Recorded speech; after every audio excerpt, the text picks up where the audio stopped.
ini pengaduan pelanggaran terhadap perjanjian.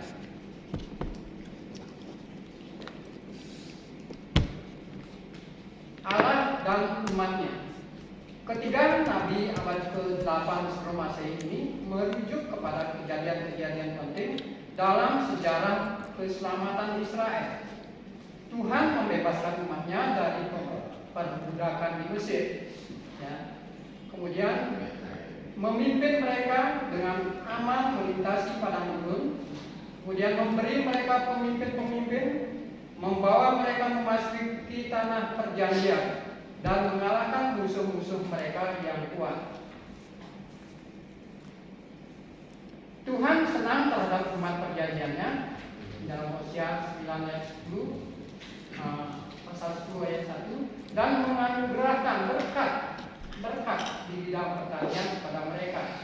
Dia membandingkan kebaikannya dengan orang yang sedang melepaskan atau mengangkat kuk dari leher lembu, kemudian memberinya makan.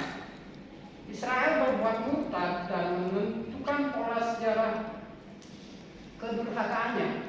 Semakin sering Tuhan memanggil umatnya, semakin jauh mereka undur dari hadapannya. Mereka menolak pemimpin-pemimpin yang diberikan Allah dan menyatakan bahwa berkat-berkat Tuhan berasal dari Baal, dewa kesuburan, dan dewa badai orang Kanaan. Sikap Israel yang berulang-ulang kurang setia diumpamakan dengan perzinahan atau persinggalan, Hosea 1 ayat 2 dan seterusnya, sebagai pelajaran peragaan mengenai ketidaksetiaan Israel terhadap suami ilahinya. Tuhan menyuruh Hosea mengawini seorang perempuan yang akan berlaku tidak setia kepada sang nabi. Amos juga melihat hakikat dosa Israel sebagai pelanggaran perjanjian. Dalam Amos 1 ayat 3 sampai 2 ayat 5, Tuhan berturut-turut mencela kejahatan-kejahatan yang dilakukan 7 bangsa di sekitar kerajaan utara dan tidak mentaati ketetapan-ketetapannya. Sang nabi menguraikan makna perintah ini panjang lebar. Carilah yang baik dan jangan yang salah, jangan yang jahat, supaya kamu hidup. Dengan demikian Tuhan Allah semesta alam akan menyertai kamu, seperti yang kamu katakan. Bencilah yang jahat dan cintailah yang baik, dan tegakkanlah keadilan di pintu gerbang. Mika memberitahu kepada orang-orang Yehuda, hai manusia, telah diberitahukan kepadamu apa yang baik, dan apakah yang dituntut Tuhan daripadamu, selain berlaku adil, mencintai kesetiaan, dan hidup dengan rendah hati di hadapan Allahmu. Hosea dan Amos menyampaikan ajakan untuk bertobat. Menurut Amos 9 ayat 9-10, hukuman yang datang itu akan membinasakan semua orang berdosa di antara umat Tuhan. Mika melukiskan hukuman itu sebagai suatu masa pemurnian. Ketika itu sumber-sumber keyakinan dan objek-objek pemujaan palsu akan dilenyapkan. Walaupun Tuhan murka terhadap umatnya yang tidak taat, Dia menyatakan tidak akan pernah bertindak se-ekstrem itu. Belas kasihan Tuhan berkorban sehingga mencegah Dia akan melaksanakan murkanya untuk melenyapkan umatnya dari muka bumi. Kesetiaan yang ilahi, Allah memulihkan umat perjanjiannya. Pesan-pesan dari nabi-nabi kecil abad ke-8 sebelum Masehi tidak berakhir dengan hukuman. Ketiga nabi itu meramalkan suatu masa pemulihan bagi Israel. Dalam Hosea 14 2 ayat sampai 3, sang nabi mendesak bangsa itu meminta ampun kepada Allah yang menunjukkan kasih sayang atau belas kasihan kepada orang yang tak berdaya. Dalam Mika 7 ayat 18 sampai 20, Israel yang bertobat itu memuji Allah karena pengampunannya. Hosea sendiri yang melukiskan pembalikan, perubahan hubungan Israel dengan Tuhan dengan menerima kembali istri yang suka bersundal, yaitu Gomer. Kitab Amos menubuatkan pembuangan penduduk kerajaan utara dengan kata-kata yang jelas sekali di dalam Amos dan seterusnya, namun juga membayangkan keulangan dari pembuangan. Dalam Amos 9 14-15, Tuhan berjanji memulihkan nasib umatnya dan menanam mereka sekali lagi di negeri mereka dan tidak akan mencabutnya lagi dari tanah. Mika juga mengharapkan masa itu ketika umat Allah akan pulang dari pembuangan di Mesopotamia dan Mesir. Allah dan bangsa-bangsa. Amos dan Mika jauh lebih banyak membicarakan hubungan bangsa-bangsa dengan Israel, dan Amos mengawali tulisannya dengan rangkaian ucapan hukuman terhadap bangsa-bangsa di sekitar Israel. Mika mengawali dengan lukisan yang gamblang tentang Teofani turunnya Tuhan untuk menghukum bangsa-bangsa. Bagi nabi-nabi Allah Israel adalah Tuhan seluruh bumi yang mengendalikan sejarah dan nasib dari bangsa-bangsa. Sekarang dilanjutkan dengan nabi-nabi abad ke-7 sebelum Masehi, yaitu Nahum, Habakuk, dan Sefanya. Nabi-nabi kecil abad ke-7 sebelum Masehi memusatkan perhatian pada keadilan Allah seperti diperlihatkan dalam hukuman yang pengaruhnya berskala internasional. Nahum memberitahukan hukuman yang patut dijatuhkan kepada Asyur, sebab hal ini akan melegakan umat Allah dan semua yang menderita di bawah kekuasaan penindas yang tak mengenal belas kasihan.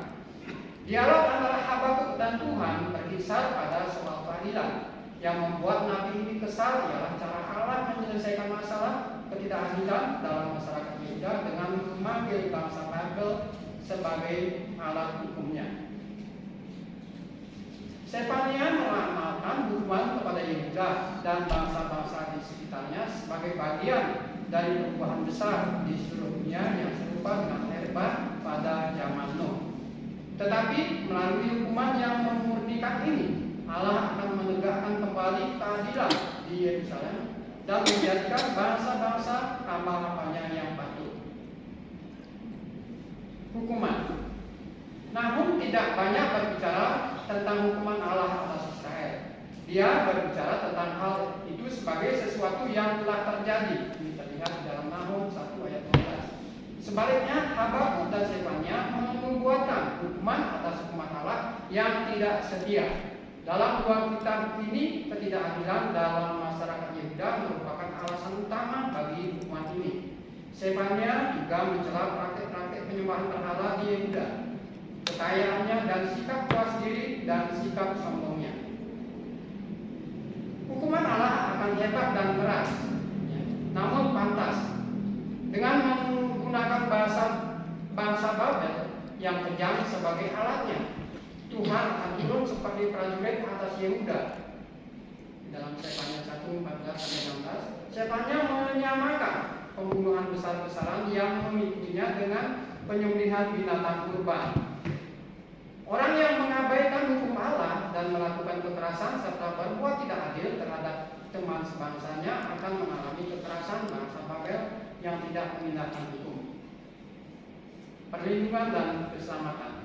Sementara dia bersiap melampiaskan murka hukumannya, Allah memperhatikan beberapa orang yang setia di antara umatnya.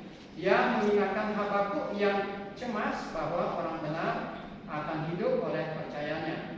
Habakuk 2 ayat 4. Pada penutup kitab ini, Habakuk menerima jaminan Tuhan yang meneguhkan keyakinannya bahwa Tuhan akan menopang dia melewati krisis yang datang.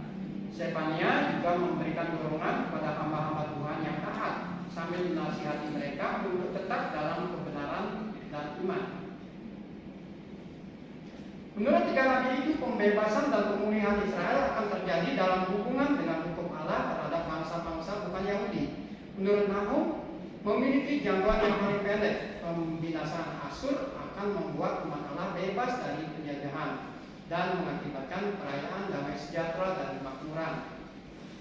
Menurut Sefanya, hukuman Allah atas bangsa-bangsa akan membuat sisa-sisa umatnya terbebas dari pembuangan dan membuat mereka terkemuka di bumi. Menurut Habakuk, pembinasaan para penindas hukuman Allah tidak lain adalah pengulangan sejarah keselamatan bangsa itu. Beberapa unsur dari lukisan Teofani Habakuk tentang hukuman yang akan datang mengingatkan pada kejadian-kejadian yang dialami Israel mula-mula, termasuk ketika Allah mengalahkan pasukan Mesir di Laut Merah. Untuk menunjukkan campur tangan Allah bagi Israel pada masa akan datang, nabi-nabi kecil abad ke-7 menggambarkan dia sebagai seorang pelindung atau juru selamat. Nahum menyatakan Tuhan itu baik, ia adalah tempat pengungsian pada waktu kesusahan. Ia mengenal orang-orang yang untuk menyapa Allah sebagai yang menyelamatkan dirinya.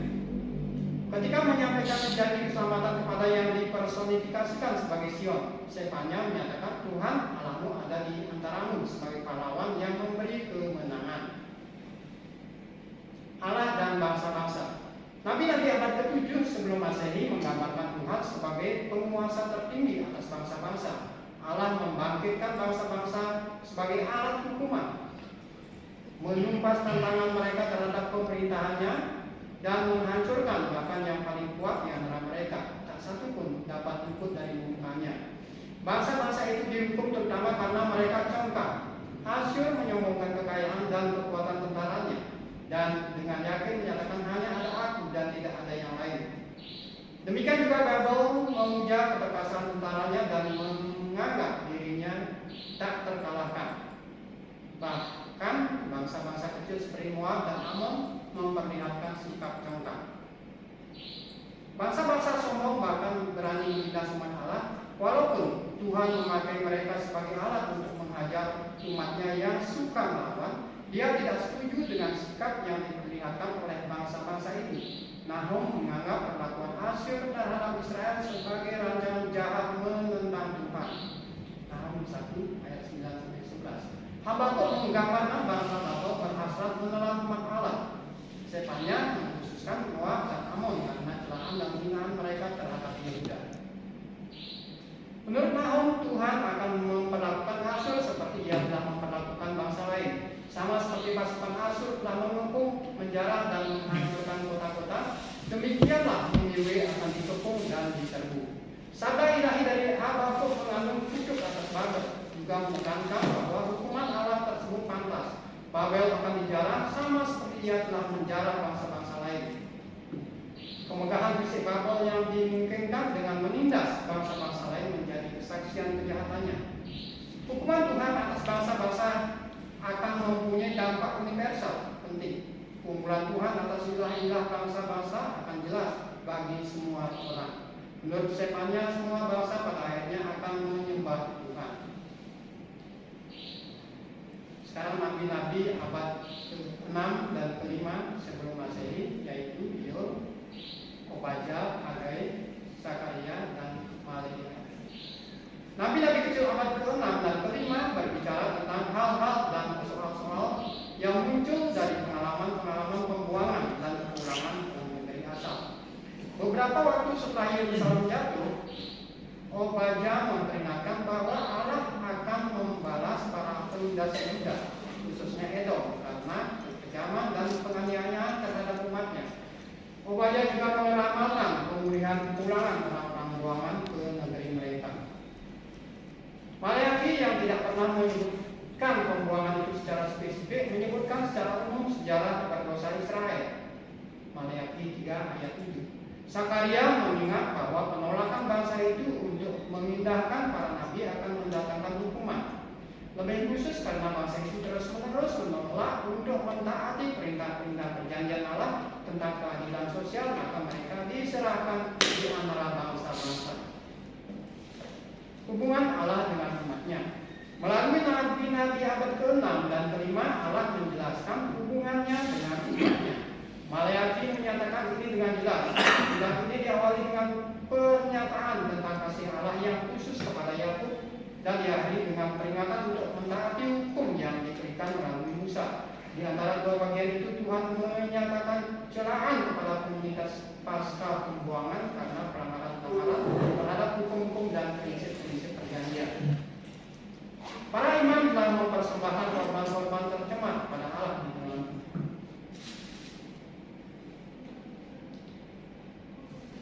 Imamat 22:17-25 dan seterusnya. Sementara bangsa itu telah mengabaikan kewajiban untuk membawa persepuluhan dan persembahan yang diperlukan untuk menopang suku Lewi. Maleakhi 3:7 dan seterusnya. Yang lebih buruk lagi, banyak orang telah menceraikan istri mereka atau mengawini perempuan-perempuan asing. Perbuatan yang sama sekali tidak memindahkan prinsip perjanjian tentang kesetiaan kepada Allah dan kepada sesama bangsa Israel. Tuhan menjelaskan bahwa satu-satunya yang telah memelihara umat itu ialah kesetiaannya yang tak goyah terhadap hubungan perjanjian itu. Hagai mengecam bangsa itu karena mengabaikan usaha pembangunan kembali bait suci yang merupakan lambang kehadiran Allah di tengah-tengah umatnya. Tuhan mendorong umat menyelesaikan proyek itu, sementara Dia berjanji akan menyertai dan memampukan mereka. Sekali proyek dimulai lagi, Dia menegaskan kembali kehadirannya, khususnya mengaitkan komunitas atau umat pasca pembuangan dengan angkatan pertama bangsa Israel. Dalam Sakarya 2 ayat 7-11, Tuhan mendesak orang-orang buangan yang masih ada di Babel untuk pulang ke Yerusalem, di mana Dia akan diam di antara mereka. Tuhan menganggap umatnya sebagai biji matanya, milik berharga dan tidak dapat digantikan, yang harus dilindungi dengan pengorbanan apapun. Sangat berbeda dengan nenek moyang mereka. Mereka harus meningkatkan keadilan sosial dan perilaku etis di lingkungan umat perjanjian. Yoel memperingatkan orang-orang sejamannya, berbaliklah pada Tuhan Allahmu, sebab Ia pengasih dan penyayang, panjang sabar dan berlimpah kasih setia, dan Ia menyesal karena hukumannya. Kasih setia serupa yang diterima angkatan Musa yang durhaka juga disediakan bagi angkatan Yoel. Prinsip-prinsip perjanjian mengenai ganjaran dan hukuman, di mana ketaatan mendatangkan berkat dan ketidaktaatan mendatangkan hukuman, tetap berlaku untuk umat pasca pembuangan. Hagai dan Sakaria menunjukkan bahwa ketika bangsa tersebut mengabaikan hal itu, maka datang kekeringan, penyakit sampar, gagal panen, dan kerusuhan masyarakat. Tetapi dimulainya kembali proyek pembangunan bait suci akan mengakibatkan kemajuan budaya, bahkan orang-orang asing akan mengakui berkat-berkat bangsa itu. Karena ketidaktaatan, maka angkatan Malayaki ada di bawah kutuk hukuman Allah, yang puncaknya hukuman yang keras. Bagaimanapun jika bangsa itu bertobat, mereka akan mengalami berkat-berkat di bidang pertanian. Karena dosa-dosa mereka, maka angkatan Yoel mengalami kengerian serangan tulah belalang yang belum pernah terjadi sehebat ini sebelumnya. Ini sekedar pertanda tentang hari Tuhan yang akan menimpa umat tersebut dengan kekuatan penuh jika mereka tidak bertobat. Ketika bangsa itu menanggapi secara positif, maka Allah mengasihani mereka dan berjanji memulihkan keberhasilan di bidang pertanian.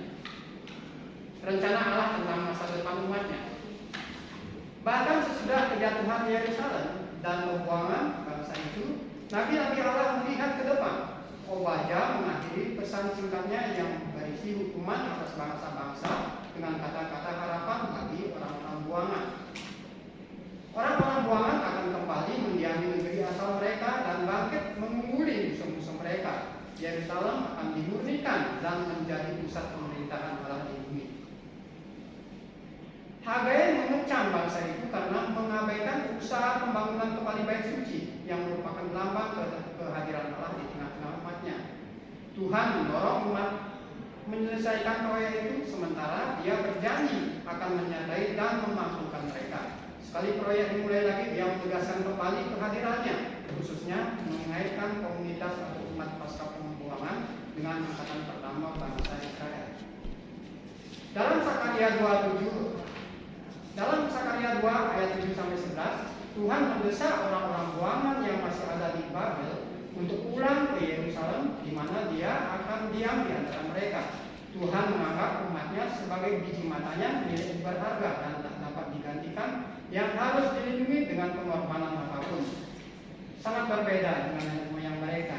Mereka harus meningkatkan keadilan sosial dan perilaku etis di lingkungan umat perjanjian. Hari Tuhan merupakan tema menonjol dalam kitab Yoel. Dalam paruh pertama kitab ini hadir, hari tersebut adalah hari hukuman atas umat Allah. Tetapi sesudah bangsa itu bertobat, tersirat dalam pasal 2 ayat 18, hari tersebut diubah menjadi hari pembenaran dan berkat bagi umat Allah. Sementara bangsa-bangsa menjadi sasaran hukumannya, pada hari Tuhan Israel akan mengalami pencurahan roh Allah yang belum pernah terjadi sebelumnya. Yoel 2:28-29. Pemulihan atau pembangunan kembali Yerusalem adalah inti dari pasal 198. Tuhan berjanji memulihkan kesejahteraannya. Dia akan tinggal sekali lagi di Sion dan melindunginya secara adikodrati. Fokus pemulihan kota itu ialah kediaman Allah, pembangunan kembali bait suci. Penduduk kota itu yang masih ada di pembuangan akan pulang ke sana dalam jumlah besar. Tanda-tanda mengenai berkat ilahi akan terlihat pada jalan-jalan kota itu, di mana kakek-kakek dan nenek-nenek akan memperhatikan anak-anak muda kecil bermain-main gembira. Walaupun banyak yang mungkin sangat kagum atas pembalikan perubahan keadaan Sion ini, Tuhan yang Maha Kuasa tidak akan ikut kagum, sebab tak ada satupun yang di luar jangkauan kekuasaannya. Sakaria 1:8 juga menyoroti pemimpin Yerusalem yang telah dipulihkan. Imam maupun raja memainkan peranan menonjol dalam pasal-pasal ini. Dalam pemulihan Sakaria pada malam keempat, dia memberikan kesaksian pentarian Yosua, imam besar umat pasca pembuangan pada waktu itu. Pakaiannya kotor, Yosua yang melambangkan dosa diganti dengan pakaian pesta dan serban tahir dikenakan pada kepalanya. Tuhan juga berjanji memulihkan tata Daud dalam Sakaria 3 ayat 8. Allah memberitahu Yosua dan teman-temannya, dia akan membangkitkan sang lunas bagi umat tersebut. Gelar itu terlebih dahulu telah dipakai oleh Yeremia untuk merujuk raja ideal keturunan Daud pada zaman akhir. Tunas ini akan membangun kembali bait suci dan memerintah bangsa itu. Penglihatan Sakaria tentang zaman akhir mencapai klimaks dengan penegakan atau pengkokohan pemerintahan Allah. Dari ibu kotanya Yerusalem, pemerintahan tersebut akan membuat negeri itu berkelimpahan hasil buminya. Penglihatan Maleakhi tentang zaman akhir mencakup harapan hukuman yang memurnikan bagi umat Allah. Pada zaman Maleakhi, masalah-masalah serius dalam ibadah maupun masyarakat telah muncul di dalam komunitas pasca pembuangan itu. Kegagalan atau sikap tidak mau bertobat tentu mengharuskan hukuman. Tuhan yang Maha Kuasa akan datang sebagai Tuhan yang berdaulat atas bangsa itu untuk menegakkan perjanjiannya. Hukuman Tuhan akan memurnikan para imam. Hubungan para imam dengan Tuhan mendapat perhatian khusus dalam tulisan Maleakhi dengan melakukan hal-hal yang tak pantas dalam pemujaan mereka. Para imam ini telah membahayakan hubungan perjanjian khusus mereka. Di mana Allah menjanjikan kehidupan dan sejahtera sebagai imbalan untuk kesetiaan para imam. Hukuman yang akan datang itu akan memecat para imam yang melanggar dari jabatan mereka. Hukum Allah juga akan memulihkan masyarakat secara keseluruhan. Allah dan bangsa-bangsa. Nabi-nabi kecil abad ke-6 dan ke-5 menyatakan bahwa hukuman Allah akan menimpa bangsa-bangsa. Obadya menubuatkan kejatuhan Edom sebagai bagian dari hukuman yang lebih besar terkait dengan hari Tuhan. Maleakhi kemudian menyinggung penggenapan nubuat Obadya itu setidak-tidaknya sebagian. Yoel dan Sakaria juga merujuk kepada hukuman terhadap bangsa-bangsa tertentu sebagai bagian dari hari Tuhan yang merasakan itu. Obadya, Yoel, dan Sakaria menganggap penindasan bangsa-bangsa itu terhadap hukuman Allah sebagai alasan utama mengapa dia murka terhadap mereka. Masing-masing menekankan sifat menyeluruh dan pantas dari hukuman yang datang itu. Tetapi pesan Nabi ini tidak seluruhnya negatif atau berisi penolakan. Menurut Sagai, Sakaria, dan Maleakhi, bangsa-bangsa itu pada akhirnya akan menjadi warga negara kerajaan Allah yang universal. Bangsa Mesir dan bangsa Edom telah menumpahkan darah orang-orang yang tak bersalah di negeri Yehuda. Nabi-nabi abad ke-6 dan ke-5 memberi perhatian pada bangsa-bangsa tertentu. Obadya memilih musuh tradisional Yehuda yaitu Edom sebagai objek khusus dari murka hukuman Allah. Tuhan mencela Edom karena angkuh dengan kemampuannya sendiri, karena mendiami daerah pegunungan tinggi dan sulit dijangkau. Edom berpikir dirinya tak terkalahkan. Yang lebih buruk, orang-orang Edom turut menjarah Yerusalem dan tidak menaruh belas kasihan kepada pengungsi-pengungsi Yehuda. Yoel dan Sakaria menuduh beberapa bangsa menindas umat Allah. Di antara yang terbunuh ialah Fenisia, Epirus, Sidon, Filistia, Syria, Mesir, dan Edom. Bangsa Fenisian dan bangsa Filistin yang tinggal di tepi laut telah menjual umat Allah sebagai budak. Yoel dan Sakaria juga menekankan sifat menyeluruh dari hukuman ilahi yang akan datang. Yoel meramalkan kebinasaan mutlak pasukan bangsa-bangsa. Pembantaian itu diumpamakan menuai biji gandum dengan sabit dan menginjak-injak buah anggur dalam bilangan anggur. Edom dan Mesir dipilih untuk hukuman khusus. Penjelasan sekalian mengenai pertempuran puncak ini adalah ganda. Tuhan akan memukul musuh-musuh Yerusalem dengan ulah yang mengerikan, membuat mata mereka menjadi busuk dalam lekuknya dan lidah mereka akan menjadi busuk dalam mulut mereka. Sebagaimana biasanya hukuman Tuhan akan selalu pantas, Dia akan membalas perbuatan jahat Edom, karena orang Edom ini tidak menunjukkan belas kasihan kepada orang-orang Israel yang luput. Mereka tidak akan mempunyai seorang pun yang terlepas. Karena Edom melenyapkan para pelarian Israel, maka ia akan dilenyapkan selama-lamanya. Bangsa yang hendak dilenyapkan oleh Edom akan memiliki gunung-gunung milik Esau. Bangsa Fenisia dan bangsa Filistin yang telah menjual umat Allah sebagai budak ke negeri jauh juga akan dibalas sepantasnya. Pada akhirnya umat Allah yang dibuang dan menjadi budak itu akan pulang ke negeri asal. Sesungguhnya semua bangsa yang telah menjarah Yerusalem, maka mereka sendiri akan dijarah. Karena mereka turut mengambil bagian dalam hari kemarahan, hari kebinasaan, maka hari Tuhan akan menimpa mereka dengan kekuatan penuh. Yoel dan Sakaria menggambarkan hari Tuhan akan datang sebagai pahlawan perkasa, disertai dengan kegelapan, gempa bumi, dan fenomena-fenomena fisik lain. Dia akan melenyapkan bangsa-bangsa dalam satu pertempuran puncak di Tuhan tembok Yerusalem. Bangsa-bangsa yang tidak lama menentang umatnya dengan dilambangkan dengan laut bergelombang yang dalam, diwakili Asyur dan Mesir akan disingkirkan. Akibat dari kemenangan Tuhan atas pasukan bangsa-bangsa, keagungan namanya akan tersebar ke seluruh dunia. Bangsa-bangsa akan mengakui Dia sebagai raja mereka dan dengan sukarela menyembah Dia. Bangsa-bangsa bukan Yahudi akan datang ke Yerusalem,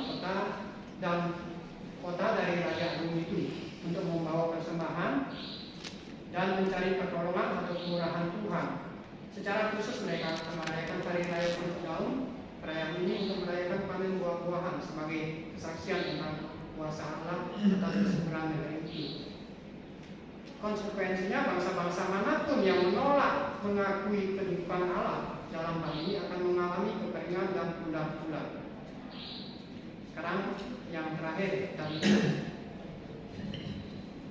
tema kitab ini ialah anugerah Allah yang berdaulat terhadap orang-orang berdosa, digambarkan melalui keputusannya untuk tidak menghukum orang-orang Niniwe yang bersalah namun mau bertobat.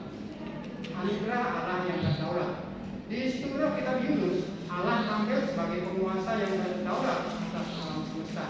Dia membuat badai ganas mengamuk, juga kemudian dia membuatnya berhenti. Dia menentukan hasil undi yang dilakukan awak kapal, memerintahkan ikan besar di laut melaksanakan kehendaknya, membuat pohon tumbuh, menyebabkan budak membunuh pohon itu, dan memanggil angin yang panas. Bahkan kota paling besar ini tunduk pada ketetapannya yang berdaulat. Tanggapan Yunus terhadap Allah. Meskipun bersikap tidak taat, Yunus sendiri telah mengalami kasih setia Allah yang telah menyelamatkannya. Lalu mendapat kesempatan yang kedua, Allah memelihara nabinya dan kembali menugasi dia. Kitab ini berakhir dengan bagian di mana Allah dengan penuh kemurahan menghasilkan usaha membujuk Yunus untuk berpikir secara benar mengenai kasih setianya. Yunus mengaku takut akan Tuhan, Allah yang mempunyai langit, yang telah menjadikan lautan dan daratan. Namun tindakannya berlawanan dengan pengakuan imannya. Sementara Yunus berusaha melarikan diri dari Sang Pencipta melalui laut. Orang-orang kafir dengan sungguh-sungguh menyatakan rasa takut mereka akan Tuhan dengan mempersembahkan korban sembelihan dan berdoa. Berlawanan dengan Yunus yang tidak mau mentaati firman yang dinyatakan Allah, namun mengharapkan kasih setianya. Orang-orang Niniwe langsung menunjukkan tanggapan positif terhadap sabda Allah, lalu merendahkan diri mereka di bawah kaki Allah yang berdaulat. Walaupun Allah mengutus Yunus untuk mencela kejahatan Niniwe, Nabi yang tidak taat ini mendatangkan malapetaka atas para pelaut itu, dan akhirnya dia sangat kesal. Dengan perlakuan Allah yang penuh belas kasihan terhadap orang-orang Niniwe, Pengulangan kata Ibrani ini walaupun arti senantiasa berbeda dalam arti tertentu menyatakan bahwa Yunus telah menjadi lebih menyerupai orang kafir daripada yang disadarinya. Sebaliknya orang-orang Niniwe telah berbalik dari tingkah lakunya yang jahat. Kitab Yunus merupakan peringatan yang gamblang bagi umat Allah bahwa mereka tidak boleh menentang atau membantah keputusan-keputusan berdaulat Allah untuk memberikan anugerahnya kepada siapa yang dikehendakinya. Ketika Allah memanggil hamba-hambanya untuk melaksanakan keputusan ini dan menjadi alat-alat anugerahnya untuk menjangkau orang berdosa, mereka harus taat dengan menyadari bahwa mereka juga pernah mengalami kasih setia yang baik secara berjamaah maupun secara pribadi. Kesimpulan. Pertama, Nabi-nabi kecil abad ke-8 sebelum Masehi, yaitu Ratu Persia dan Mika, masing-masing menuduh umat Allah melanggar kewajiban-kewajiban dalam perjanjian Musa. Mereka juga memperingatkan umat Allah akan mengalami penghukuman, dan mereka juga meramalkan janji-janji dari perjanjiannya yang kekal kepada Abraham dan Daud akan memulihkan umat Allah ke tempat ketenangan dan berkat. Yang kedua, nabi-nabi abad ke-7 sebelum Masehi, yaitu Nahum, Habakuk dan Sefanya. Nahum memberitakan hukuman yang patut dijatuhkan kepada Asyur. Habakuk menjatuhkan masalah keadilan. Sefanya meramalkan hukuman kepada Yehuda dan bangsa-bangsa di sekitarnya. Tetapi melalui hukuman yang memurnikan ini, Allah akan menegakkan kembali keadilan di Yerusalem dan menjadikan bangsa-bangsa hamba-hamba yang patuh. Tiga, nabi-nabi kecil abad ke-6 dan ke-5 sebelum Masehi berbicara tentang hal-hal soal yang muncul dari pengalaman-pengalaman pembuangan dan kepulangan ke negeri asal. Beberapa waktu setelah Yerusalem jatuh, Obadiah memperingatkan bahwa Allah akan membalas para penindas Yehuda, juga meramalkan pemulihan kepulangan orang-orang buangan ke negeri mereka. Yoel, Hagai, Zakaria dan Malaiki berbicara kepada komunitas pasca pembuangan yang bertanggung jawab menaati tuntunan perjanjian Allah, seperti yang diajarkan Musa dan diceritakan di seluruh sejarah Israel. Ketaatan akan mendatangkan berkat dan ketidaktaatan mengakibatkan penghukuman. Kepulangan orang-orang buangan ke negeri itu menandai permulaan zaman baru dalam sejarah Israel. Allah pada akhirnya akan menggenapi janji-janjinya terdahulu dan melaksanakan maksudnya yang mula-mula bagi bangsa itu. Dia akan mengokohkan kembali Yerusalem, memulihkan tata Daud, memurnikan keimanan dan menetapkan lagi kepada baik suci. Akhirnya semua bangsa akan mengakui kedaulatannya yang universal. Yunus yang terakhir, sebenarnya tema kitab Yunus ialah anugerah Allah yang berdaulat terhadap orang-orang berdosa dan mengamalkan melalui keputusannya untuk tidak menghukum orang Niniwe yang bersalah namun mau bertobat. Demikian.